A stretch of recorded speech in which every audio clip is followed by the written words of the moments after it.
Guys, tanawa, tingnan nyo guys. For the first time, ngayon lang ako nag-48 ng edad ko guys. Ngayon lang ako nakakita ng isda na ganito. Para siyang merong ano ng sapatos dito. Yan guys, oh. Kakaiba din yung kanyang ano. Ito, parang, pang spike. Oh, tingnan mo guys. Ang talim ng ano niya. Dito. Tapos, ito pa, nakaganyan siya guys. Kasi dito yung bibig eh. Ito oh. Bibig, ito yung kanyang mata.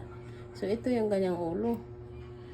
Ipangdikit siguro niya to guys. Kasi tingnan mo parang, ang gaspang.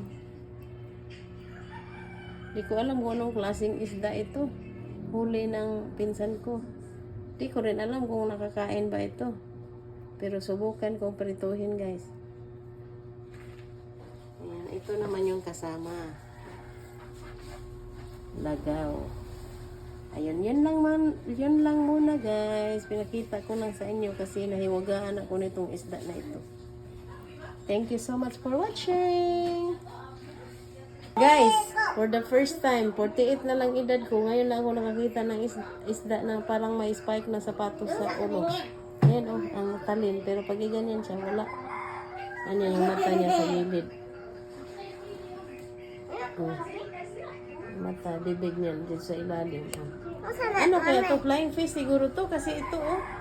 Meron naman siyang ito. Wala man siya dito. Kung mura man siya avatar, katong isdas avatar. Hay, nahiwagaan talaga ako nitong fish na ito. Anong klase?